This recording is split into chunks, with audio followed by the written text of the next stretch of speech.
Hi, Jim here, and you're listening to the Honest Filmmaker podcast, career advice from people in the business. This week, I'm speaking to TV director Andrew Gunn. Andrew's worked on a ton of big primetime television shows here in the UK, including Doctor Who with Matt Smith, Life on Mars, and Hollyoaks. So this is a great one if you're interested in becoming a TV director. Andrew tells me about how he got into the industry. He gives me some advice for newcomers. He also talks about working with actors and working on those big productions, as well as the logistics of finding work, working with his agent, and putting projects together to get them off the ground. Enjoy. So I'll start where I do with most people, which is, how did you first get into the industry? Right. How did I first get into the industry? How far back do you want to go? So you presumably, I think you remember you saying you did go to uni to study. Is that right? Yes, yes. So yeah, I was very young when I decided I wanted to become a director. I kind of discovered it by accident, but I was obsessed with movies and cinema and stuff. And then I discovered I actually wanted to be a stuntman or an actor or something like that. Nice. And then I discovered this role called director, who sort of made the films and worked with the cameras and the actors and the crew, and didn't quite know what it was. But I thought, oh, that's the person that kind of makes the film and puts it on the screen. So I was just sort of captivated by that. So I started looking into it. I was about 10 or 11. Um, and then I discovered there was such a thing as a film school, and you could go and train to be a director. I thought, well, I'll do that Yeah, because I'll have some of you that. know, because my mum and dad are sort of working class Geordies. There's nobody in my family that is in the industry anyway near it. So it's like, well, how do I do that? So I was probably quite naive. I just thought, well, I'll just do my best at school.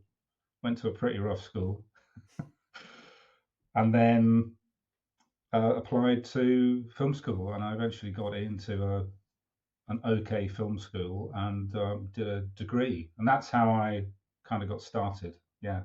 Right. And then what was your first directing gig when you started? A professional or So give me the so I'm assuming you made some short films, made some of your own stuff first. yes, Yeah, so what was your first one where you were actually paid to do it? first one I was paid to do it was one of my short films called Insomnia, which I made I think 1998. Was it? Yeah, around about then. Mm, 97, 98, with Andy Serkis starring before he was famous, nice. and produced by Lisa Marie Russo and funded by the BFI and the Northern Production Fund, and a big budget actually. And I was actually paid to a small amount of money to and I'd written the script for that, write and direct that. So I Yeah, guess that was my first paid directing job, but it was a 15-minute short film, fully funded short film. sure. And then at what point did you make that move into sort of TV directing? How did that come about? Well, after many years of hustling and persistence, which you kind of have to do really, unless you're very, very lucky and get picked up or noticed by somebody. But when I was starting out, it was a bit of a closed shop actually. So it was just make as many films as I could, which wasn't easy because it was way before we had mobile phones and DSLRs and the technology that we have these days. I mean, you had to hire cameras and buy film stock, and it was expensive. It wasn't easy to do. So um, I just hustled and hustled and hustled. A lot of rejection, and then I approached Victoria Pyle, who is the writer, creator, and producer of Smack the Pony. Don't know if you remember that show. Yeah, yeah, I remember that. Kind of sketch show. I just love that show. And I got in touch with Victoria and went to see her. She said, "Well, I'm not doing any more Smack the Ponies, but I am doing this new thing called Green Wing." And I thought, okay. And anyway, she offered me the directing role, and I was actually a newcomer. I hadn't done anything professionally really, and so I went to direct the pilot. episode 1 pilot for Green Wing, which then the show was commissioned, and by that time I'd sort of moved on and started my, if you like, drama directing at Hollyoaks. Then it was Mersey Television, Phil Redmond's company, and I spent about 12 months there directing a lot of Hollyoaks a long time ago, back in the early 2000s. Quite a different show these days. Mhm. And that's where I just got my foot in the door and some grounding, and then that was it. I was sort of off, and off and away. Off and away. And what's that like, that first day on something that's, I guess maybe the Hollyoaks thing, where it's like a proper big production, it's a big moving beast. What's that like when you first step onto the set, first day? Well, I can't really remember, but it was. I mean, it's pretty full on. I mean, it was then, and it definitely is now. It's pretty crazy, a lot crazier than that these days, because I've been back since, and I've actually produced the show as well. So I've seen the new directors at work in this, you know, crazy machine scheduling, and yeah, and you've got to work very, very quickly and got to get a lot done. So it's not an easy place to start. But I had a lot of fun. The thing is, I'd been on drama sets for many years because after graduating from film school, because I had a lot of experience in photography and cinematography from when I was a teenager. Uh, I had a camera background, so I ended up in the camera department. So I started as earning a living as a clapper loader and focus puller, as they were known then, but they're now called first assistant camera and second assistant camera. But I still like the term loader and focus puller. So I'd been on big dramas, Catherine Cookson's Spender, Taggart, all these 80s, 90s dramas in the camera department, working with top directors, producers, actors. So it was like home to me. So walking onto set and directing was absolutely, it was just, I'm at home, really. Yeah, so No problem at all. you'd seen other people do that properly and watched them and kind of learned from their example of how it's done, which enabled you to walk onto the set and kind of feel comfortable doing that. Yes, it wasn't daunting at all for me. Mm, The amount of work you had to get through in a day is always a little bit nerve-wracking, but in terms of just getting on with it, I mean, I think I already had a lot of knowledge and experience because I'd learned from some of the best directors, and I'd been right at the sharp end on set, watching, and often asking the director, "Do you mind if I stay on set while you're rehearsing?" And they would go, "No, no problem." And I just learned it all. I just saw mm. it. It was the best film school. It Yeah. was much better than the 3-year degree I did. Yes, yes. Being in that practical environment, I imagine you soaked up so much stuff. Um, Looking back on that now, and the start of your career, what advice would you have given yourself back then? What would you say to your younger self? At the start of my career. So after I'd left film school, Yeah, ooh, wow.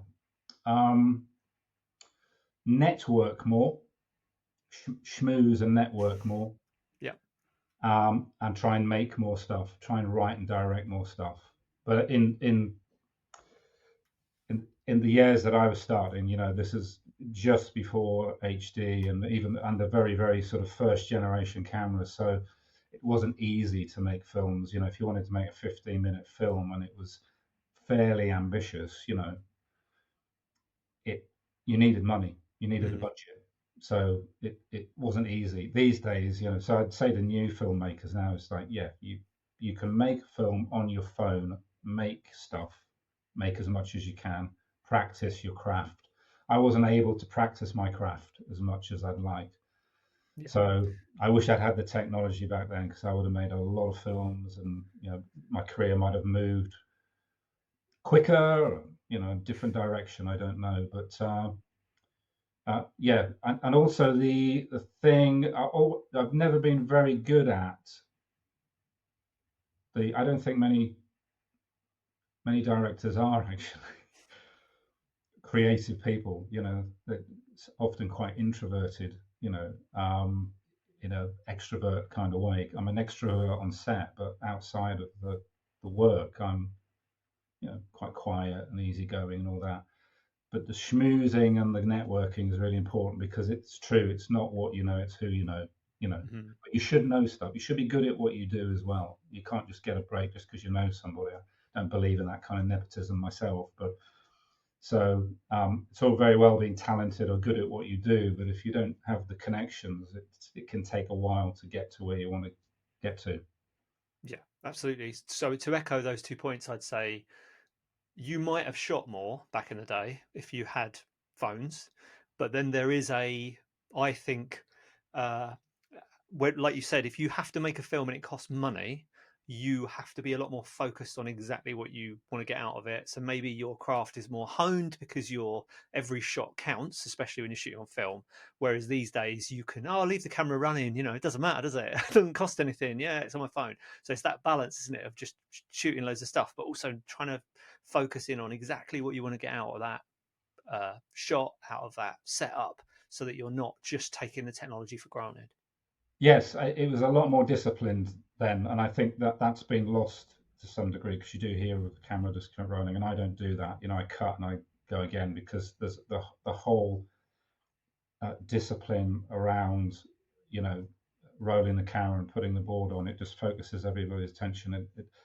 So I believe in the old school film way of actually, because it has an effect on, if you like, the atmosphere on set, and the work ethic and the etiquette and everything, Mm, which is yeah. very important. So, and you're right, when every frame is costing you, you have to be very disciplined and very focused. And I think that's one of the downsides of the technology, is it can be quite wasteful. Yeah, absolutely. It's like, oh, we'll sort it out in post, or we'll fix it like this. It's like, no, let's do it on camera. Let's do it properly. So you Yeah, don't have to sort it out later. Let's get it yeah, sorted out now while we're on set. You know. yeah. So, And just the other thing you mentioned, the schmoozing and the networking. I know a lot of students find that difficult, and a lot, like you say, a lot of creative people, because at heart we can be introverted, even though obviously we're doing this thing, this sort of entertainment thing. Have you got any advice or tips on that, on how you handle networking and schmoozing? oh, well, that's a tricky one. It's a really good question, because it's with you the whole time. I mean, I'm quite deep into my career, probably getting into the autumn of my career Oh dear. now, and it's gone very, very quickly. It doesn't last very long, um, and I'm still trying to figure that out, because the industry has always been, in my experience, from when I started, the default mode is to reject and ignore people, because there's so many people, I guess, and there's a lot more now coming out of Mm, film schools, and is I mean, I get contacted quite a lot, via LinkedIn and various social media, new directors and fans of shows I've directed and stuff like that. And I do give them my time, but a lot of people don't, you know. And I find a lot of say producers and executive producers, very difficult to, because they're either too busy, or they just, you know, overburdened with people trying to get meetings with them. mm, But you just got to keep on going. I used to do a thing I used to call the Soho Shuffle, which is when I lived in the southeast.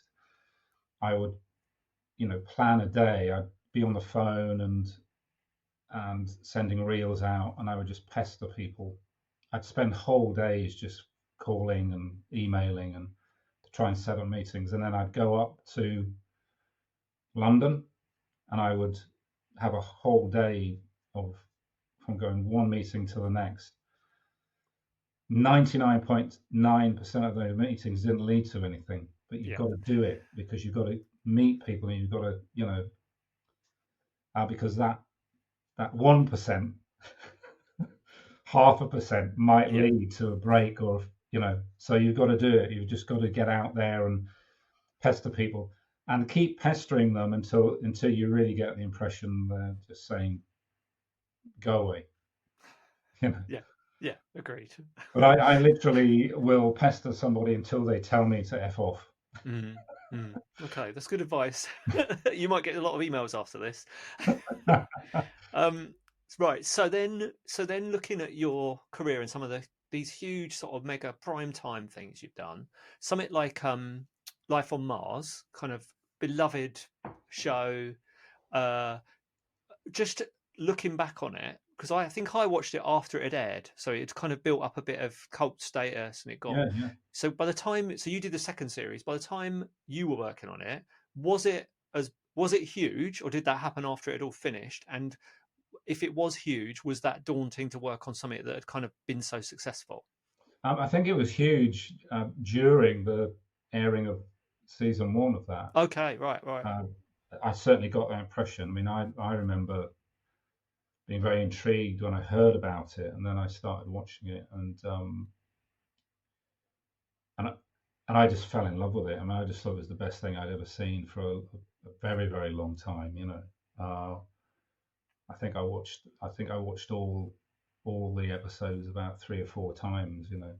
And then I rewatched them again when I eventually got a meeting to go and talk about series two. So it already, I think, by the time it had aired back in, was it 2005 or something like that? It already had a kind of bit of a cult status.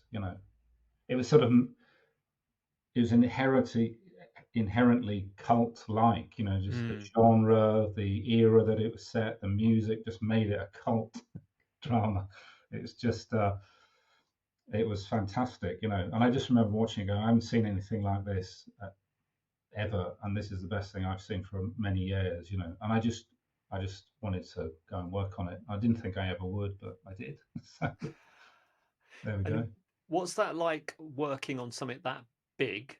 And do you, with all the stuff you do, so like all the Doctor Who, Hollyoaks, all that kind of thing, are there many discussions around style? I imagine, does that happen when you have your initial meeting? Because I'm guessing they don't want you to come in and just completely change everything and take it in a new direction. They obviously want to use your talent, but they want to keep that kind of style that it's got at the beginning. Yes, I mean, I do remember this. I was more excited about work on the show than it wasn't daunting at all to go and work with that cast on a big show. In fact, for me at the time and even now, the more ambitious and bigger tonally and stylistically and big crews and big cameras and big scenes and set pieces don't phase me at all. And working with, famous actors doesn't phase me. I love it, and it's exciting. It's like a big train set, isn't it? So, and in terms of the look, I mean, there's a look and style of the show, and tonally, yes, you have to take that on board, and they're going to be looking for directors that can bring something new, but within the style and the tone, the vision of the show.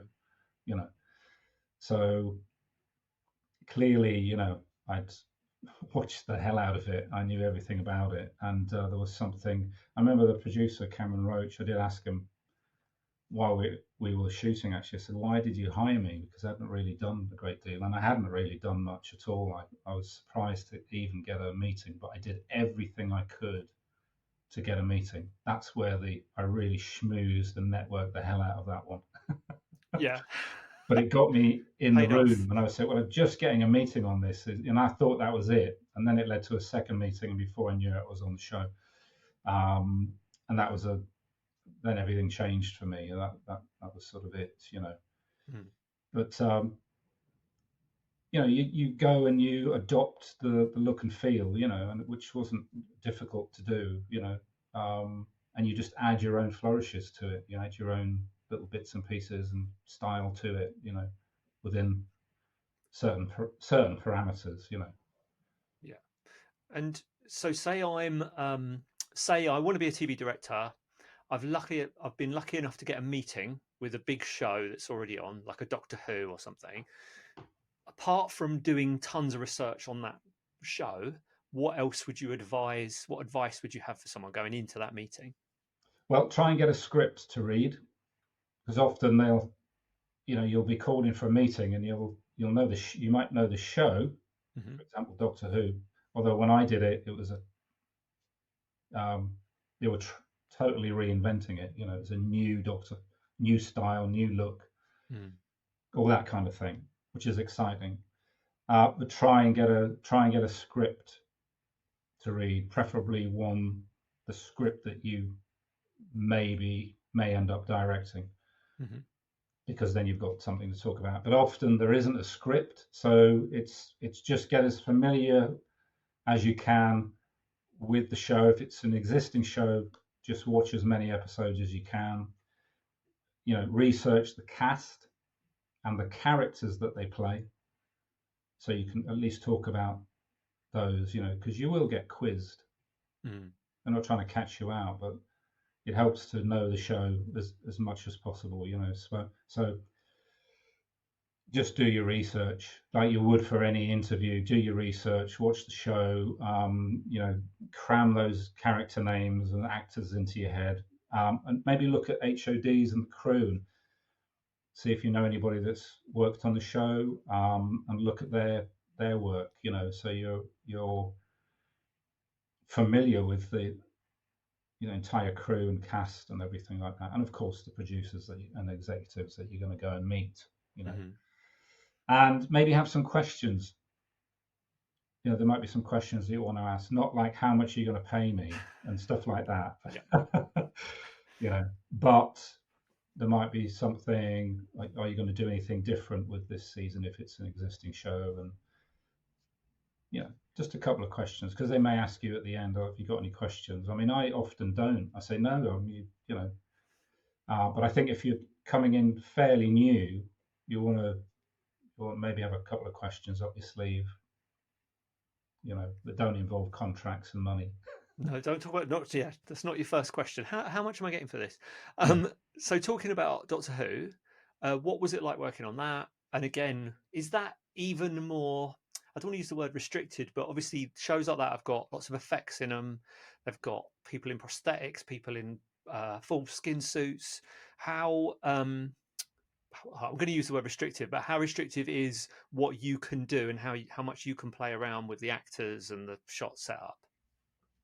Well, the scripts are very developed on a show like that, or at least they were when I did it. I did a particularly good one called Victory of the Daleks by Mark Gatiss, who's a superb writer. I mean, they always have superb writers on that show, but it is a big machine. It's a machine, and it's been around a long time, that show. And although they reinvent it, it's very ambitious. So, but again, personally, I never find that thing. I find it exciting and a challenge. I don't find it daunting at all. I just love it. I just love the idea of challenging, big. How can we do this? Because although it has a generous budget, you're still up against time and money, and achieving all these visual effects can be very challenging.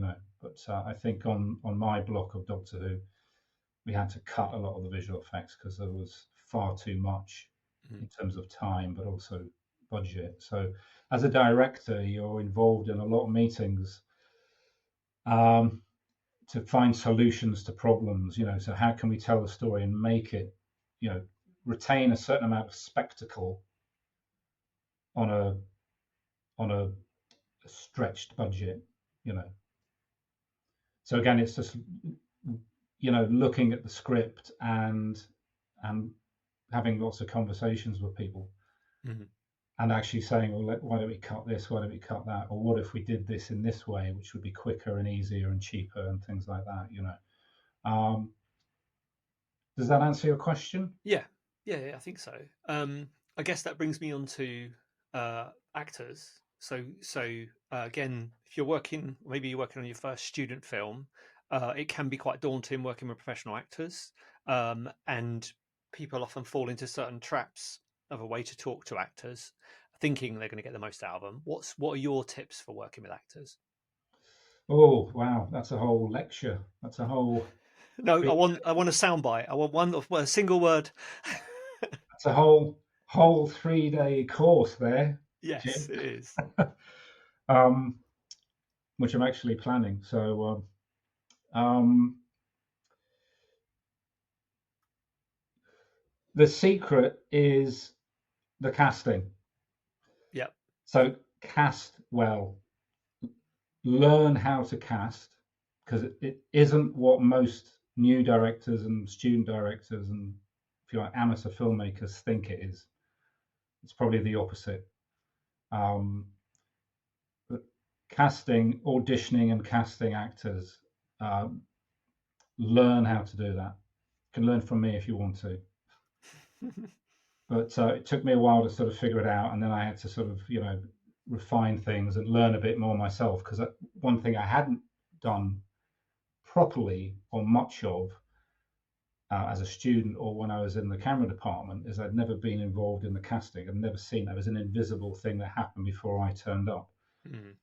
So I love casting, proper casting, proper auditions in the room instead of self-tapes. Get the self-tapes, then do proper auditions. So casting is really important, because then if you get that right, your directing will be minimal. I've always been loved the process of casting, and discovered I was actually quite good at it. I go on my gut instincts. Mm-hmm. And then I learned more about the casting and auditioning process. Then I was able to refine that. But very rarely do I get it wrong, unless a cast member is cast for me. Yeah. Which is often the case in TV drama. You'll turn up and the entire cast is already there. There's not much you can do about that.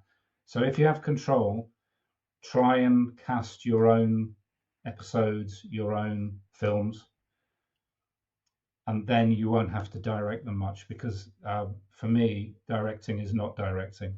You're not telling the actors what to do. You're guiding them through the story and helping them find the emotions within themselves, and you're letting them do their job. Mm. So never over direct, but never under direct. Of course, it depends on who you're working with. And every actor is different, and every approach to a specific actor is different from the other actor. Every member of your cast you'll have to direct in a different way.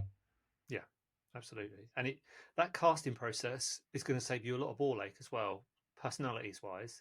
And also, it's a creative process, isn't it? It's not, I'm looking for, man, this tall who can do this and who's good at acting. You're looking for that sort of chemistry of how all those people are going to interact together. And I'm always surprised at how things happen in casting that I didn't expect to happen with characters. They kind of change, don't they? They become more interesting because you cast somebody who is interesting. So what about creative differences? Have you ever had to deal with that, or dealing with difficult people? Have you had to do that, and what would be your advice for dealing with those situations? That's a good question. Yeah, good question. I've been very fortunate. I haven't had much of that happening, and it's never really been about a clash of my personality against somebody else's. Because I don't work like that, and I've been fortunate. It's usually about something else outside of my relationship with the actor. It might be um, a gripe that they have with production or the schedule or whatever. Something else. It's always about something else, even if it seems to be about on set working with the Mm, director. It's normally something else that's going on in their life with the actor. Um, I've had some unpleasant experiences with some producers, right. um, but and they're difficult to handle or even understand. But when you're working very closely with people for long hours, for weeks on end, sometimes under difficult circumstances, um, some people can get rubbed up the wrong way, So I don't really get into that. I've been very fortunate that it hasn't really happened much. And with actors, I'll try and steer them in the direction I want them to go. If they don't want to go there, then after asking 3 times, I just stop. I just go, okay, because there's no point really. Mm, But again, if you get your casting right, if you've got control over it, you'll then work. You have more collaborators around you rather than people who are going to oppose what you're doing. But certainly, it hasn't happened. It hasn't. A few on-set things, which script problems, or actors that have been up all night partying and are tired and irritable, but nothing major. Nothing major. Oh, You that's just good. get on with the job. You got to grow a very thick skin and just get on with the job, Yeah, yeah, and try and keep it light and enjoyable for everybody.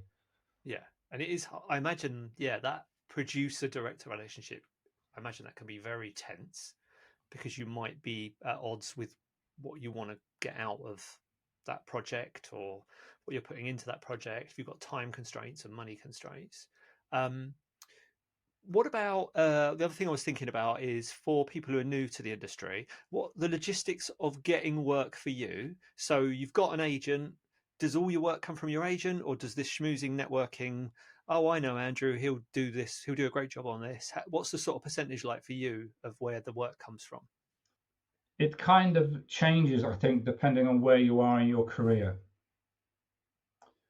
You're never going to stop networking and schmoozing and contacting people, and I spend a lot of time doing that because my agent is dealing with different other clients, and so they can represent you to a degree, but if you're not representing yourself, not much is going to happen. Agents Mm, don't really get you um, opportunities. They might be able to get you in the room for a meeting. That's what they do. mm, They can represent you, get you in the room, but then it's up to you. Once you're in the room, it's up to you. Um, so you have to do. I still do probably 90% of the work to try and get meetings. I mean, I just do all I can. Most mm. meetings that I go to, I've set up myself these days Yeah. at the moment, anyway. So yeah, don't just sit back. If you do have an agent, getting an agent is very, very difficult. So I will say, real world is it's not easy to get an agent.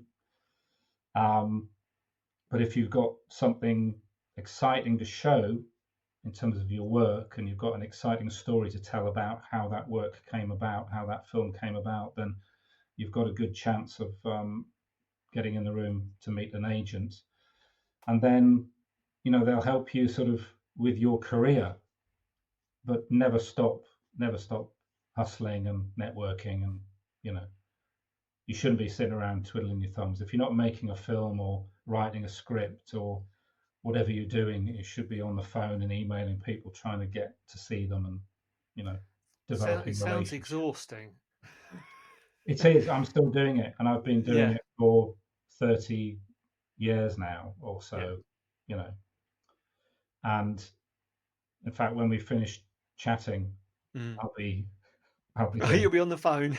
Yeah. So that's interesting in that it sounds like that's actually quite a large percentage of that's kind of part of your job as a director is not just directing, it's kind of that finding the jobs, finding the places that you want to, the shows you want to work on, trying to get to the right person in the right meeting so you can sort of explain to them why you're the best person for that job. Yes, that's it. Yeah. So at the moment, I've just started developing a 6-part drama with Rope Ladder Fiction. I can't say much about it. Hmm. Um, the exec is Cameron Roach, who produced Life on Mars many years ago, and so we've come back together, which is great because he's a superb producer and executive producer. Um, one of the best around to work with. Um, very supportive. Um, so I pitched an idea to him. He loves it. So we've started the development process. But the meeting, catching up with him, tracking him down, meeting with him, pitching the idea, negotiating, what it is creatively and in terms of the contract was mainly done me and him. Yeah. And then eventually we brought in lawyers and my agent who just did the paperwork. Yeah. But I had to do all that, and it's taken 12 months Yeah. to get to that stage. So, and it wouldn't have happened if I hadn't done that work. My agent isn't in a position to do that, wouldn't have done that. He's doing other things on my behalf. Mm-hmm. But the things get made when you develop relationships. So developing relationships. I already had a relationship with Cameron from Life on Mars.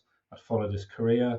So that's why developing relationships is so important, because in 10 years, you never know, you're going to cross paths again and something might happen. I hope you enjoyed this week's episode. If you want more advice from industry professionals who are out there at the moment working, or you just want to listen to some cool stories from film sets from around the world, then please do subscribe.